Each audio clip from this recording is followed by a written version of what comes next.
नमस्कार। कभी सोचा है कि हमारे चारों ओर एक पूरी दुनिया है। एक ऐसी दुनिया जो हमें दिखाई तो नहीं देती, लेकिन सच तो ये है कि हमारी जिंदगी के हर पहलू को यही चलाती है। जी हाँ, हम बात कर रहे हैं माइक्रोबायोलॉजी यानी सूक्ष्म जीव विज्ञान की दुनिया की। तो चलिए इस पूरी बात को एक दिलचस्प सवाल से शुरू करते हैं। सोचिए, एक तरफ पूरी दुनिया को हिला देने वाली महामारी और दूसरी तरफ घर में रखी एक नरम सी ब्रेड। इन दोनों के बीच भला क्या कनेक्शन हो सकता है? इसका जवाब जितना हैरान करने वाला है, उतना ही फैसिनेटिंग भी। और ये छिपा है माइक्रोबायोलॉजी में। तो सबसे पहले बात करते हैं हमारे इन अदृश्य पड़ोसियों की। चलिए पर्दा उठाते हैं उस दुनिया पर से जिसे हम अपनी आंखों से देख नहीं सकते।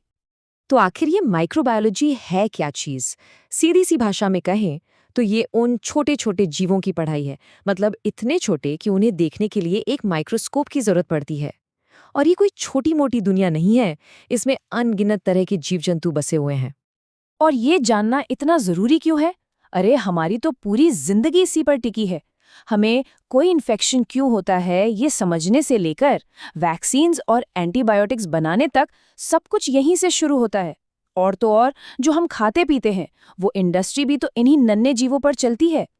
यहाँ तक कि हमारे पर्यावरण को बचाने और अस्पतालों को सेफ रखने में भी इन्हीं का हाथ है। तो फिर चलिए अब मिलते हैं इस छोटी सी दुनिया के इन बड़े बड़े खिलाड़ियों से। देखते हैं कि इस माइक्रोबियल वर्ल्ड के मेन कैरेक्टर्स कौन कौन हैं। तो देखिए कितने अलग अलग तरह के होते हैं ये सूक्ष्म जीव। बैक्टीरिया हैं जैसे ई कोलाई, जो टाइफॉइड और टीबी जैसी खतरनाक बीमारियां फैला सकता है। फिर आते हैं वायरस। कोरोना वायरस को भला कौन भूल सकता है? कोविड-19, फ्लू, सब इन्हीं की देन है। और फंगी, हाँ, ये कैंडिडा जैसे स्किन इन्फेक्शन भी कर सकते हैं। पर यही तो वो जादूगर हैं जो हमारी ब्रेड को भुलाते हैं। फिर प्रोटोजोआ हैं जिनसे मलेरिया होता है। और तो और शैवाल यानी एल्गी, जो हमारे लिए ऑक्सीजन बनाते हैं और बायोफ्यूल में भी काम आते हैं।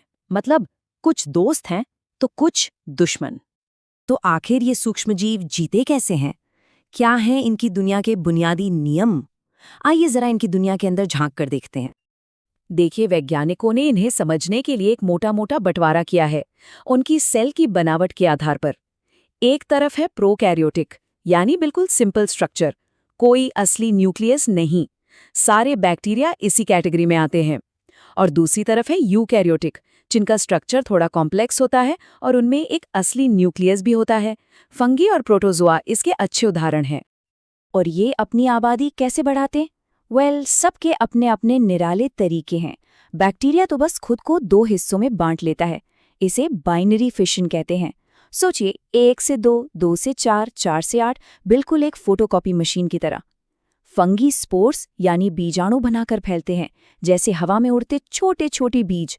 और वायरस, वो तो सबसे शातिर हैं। वो किसी और के सेल में घुसकर उसकी पूरी मशीनरी पर कब्जा कर लेते हैं और फिर अपनी हजारों लाखों कॉपियां बनवाते हैं।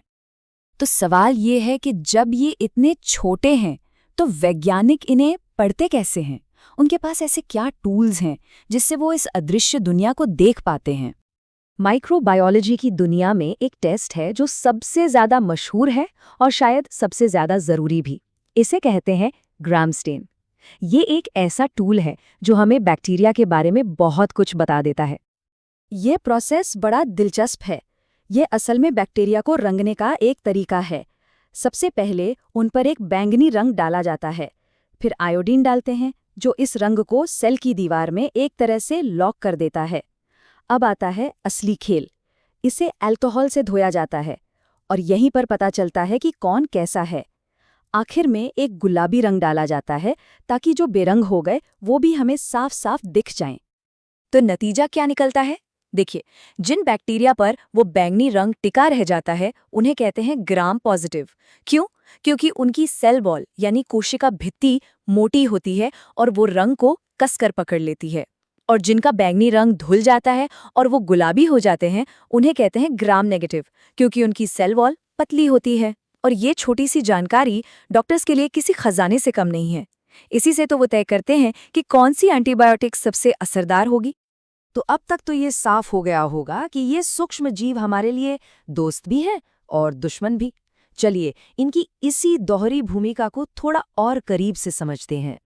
जब ये दुश्मन बनते हैं तो बीमारियां कई तरीकों से फैलाते हैं। कुछ हवा के जरिए फैलते हैं, जैसे टीबी, फ्लू और कोविड-19। कुछ गंदे पानी से फैलते हैं, जैसे हैजा और टाइफॉइड। कुछ कीड़ों के काटने से फैलते हैं, जैसे मलेरिया और डेंगू। कुछ सीधे छूने से, जैसे स्किन इन्फेक्शंस। और कुछ खून के जरिए, जैसे HIV और हेपेटाइटिस बी। लेकिन सिक्के का दूसरा पहलू देखना भी उतना ही जरूरी है। यही सूक्ष्मजीव हमारे सबसे बड़े मददगार भी हैं। मेडिकल फील्ड में इन्हीं से वैक्सीन और एंटीबायोटिक्स बनती हैं। इंडस्ट्री में शराब, चीज और ना जाने कितने एंजाइम बनाने में इनका हाथ है। खेती में ये फसलों को जरूरी नाइट्रोजन देकर उनकी ग्रोथ में मदद करते हैं। पर्यावरण को साफ रखने से लेकर तेल के रिसाव को साफ करने तक ये हर जगह हैं।